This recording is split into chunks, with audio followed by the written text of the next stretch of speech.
السلام وبركاته تتبع الاوفياء القناه مارك 850. هاد الفيديو هذا صراحه انا ملي شفتو بقى فيا الحال. هادشي علاش حطيتو بغيت ندوي عليه. ما عرفتش هاد الدافع، هاد خونا هذا اللي ملتم هنا، هاد خونا هذا اللي ملتم هنايا اللي شاعل شي حاجه وفين دارها دار في هاد الكار. مول هاد الكار دا مسكين اشنو الذنب ديالو؟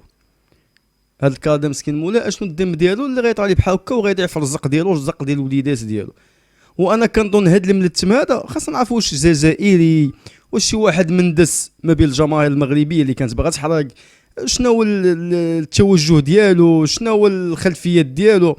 لان الدراري كاملين اللي كانوا باغيين يمشيو يحرقوا مشاو دخلوا للسبته، مشاو للبحر، دخلوا مساكن، رجعوا. مهم هذا كيباك انسان كيقلب على اللقمه ديال العيش وكيقلب انه باغي يمشي يترزق الله والله يسهل على اي واحد. ايوا حنا الطريقه هذه ما كنبغيو حتى شي واحد، لان الموت وباش تغامر ما كنبغيو حتى شي واحد. الا ان هذا الشخص هذا حنا غنشوفو غنزيدو نزوميو. هذا الشخص هذا اول حاجه ملتم. ثاني حاجه باش تجيك الفكره ديال انك تشعل العافيه وتلوحها في هذا الكار، الا انك عندك واحد الخلفيه اجراميه. انتم عندك خلفيه اجراميه محضه.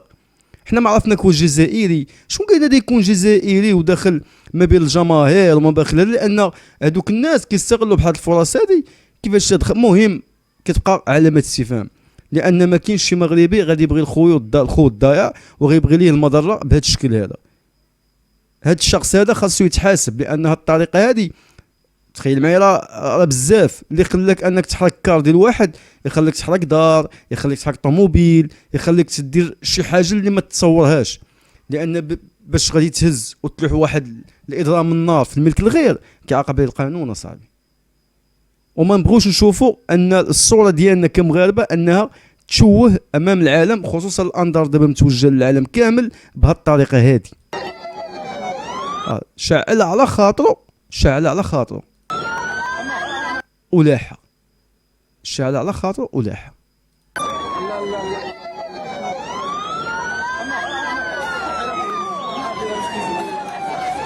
هو ملتم، شي ملتم كيبانو غير العينين ديالو.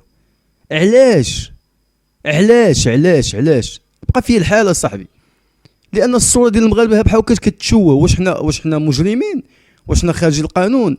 واش حنا كنخربوا الممتلكات ديال بعضياتنا؟ واش حنا كنديروا شي حاجه اللي خايبه ما يمكنش. مشيتي بغيتي تحرق الله يسهل عليك صافي رجعتي بحالاتك عادي. اما بالنسبه لي هادشي هذا راه ما اللي يخليك دير بحال هكا، يخليك تقتل، يخليك انك دير اي حاجه ما تخيلوش غديرها. الناس كانت كتفرج كلشي غيسلت. اي العافيه شدات. حتى باش يطلع شي واحد يطفى ما غاديش يقدر. باش غيطلع شي واحد يطفي العافيه ما، لان باش غتنقز باش غتشد اصل الكار مدقدق كامل. ديجا مدقدق. شي الجاج نقدروا نقولوا نغمضوا عينينا عليه يتهرس الطول، ولكن باش تشعل العافيه او باش تشعل العافيه في كار راه خاصك تكون صحيبي بزاف سنضيد، خاصك تكون واعر. صافي هما بنادم هنا كل واحد بدا كيسلت. حشومه والله الا حشومه والله. هاد الفيديو والله ما كنت باغي ندوي عليه، ولكن غادني هاد الفيديو هذا حرك فيه شي حاجه. هذوك الناس اللي كانوا مشاو باغيين يحرقوا، اللي مات، اللي رجلو مقطوع، الدري اللي طاحت، كلشي تبقى فينا وشدتنا البكيه لان الشيء كيألم في الخاطر. ولكن هاد الفعل هذا صاحبي اش غنقول؟ ما لقيت ما نقول.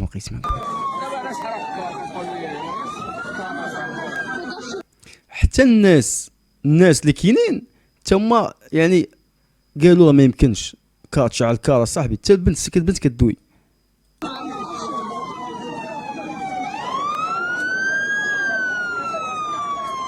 كيف مشوا اصلا الكار مخرب.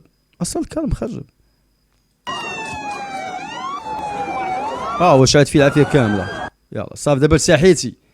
واو انجاز واعر، حققتي انجاز انك حرقتي كار ديال واحد السيد مسكين. الذنب ديالو انه كان في المكان الخطا في التوقيت الخطا. هذا هو الذنب اللي كان. انت ما فكرتيش ان عنده وليدات، ما فكرتيش انه تو تيترزق الله، ما فكرتيش ان داك الكار يقدر يكون ماشي ديالو غير خدام عليه، غير يحاسبوا الباترون. هادشي ما فكرتوش فيه. هادشي انا كندوي داك الشخص اللي ما فكرتيش فيه. وغدا ولا بعد غدا ملي يجيبوك والديك غيبداو يبكي، ولدنا مسكين ولدنا مسكين ولدنا مسكين. انا كنتمنى هاد الفيديو ده يكون قديم، كنتمنى يكون فيديو قديم لواحد 2000 سنه 2008. الا ان هذا الفعل هذا فعل اجرامي اللي ما يتسكتش عليه. وكنظن ان كاع المغاربه اللي غيشوفوا هذا الفيديو بطبيعه الحال تما غيشاطروني الراي، لان ما كاينش شي واحد غادي يبغي تخريب البلاد ديالنا ممتلكات الغير. ما كاينش شي واحد اللي غادي يساند بحال هذا الشيء هذا اللي ما يرضاه لا الله لا العبد ديالو. حتى شي واحد اما باش دير هكا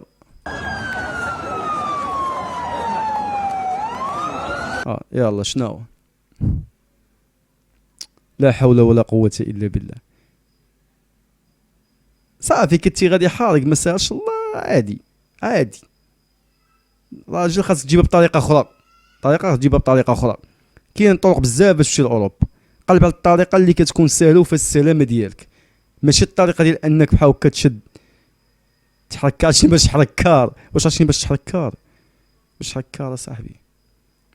دارني خاطري وقلت هاد الفيديو هذا نبارطاجي معكم حتى انا نشوف الراي ديالكم، نشوف الاراء ديالكم، واش غتشاطروني الراي ولا ضدي ولا ما عرفتش. انا تلاقاو لي السلوكه هاد الشخص هذا الصراحه ما عرفتش غنقول ليه. الله يهدي ما خلق صراحه، الله يهدي ما خلق.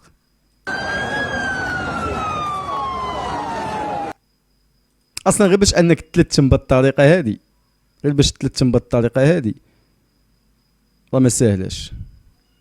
وكاتبين الشاب وصلوا لدرجه كل شيء بغى يحرق، وهذه مسؤوليه حقيقيه كيتحملها المسؤولون.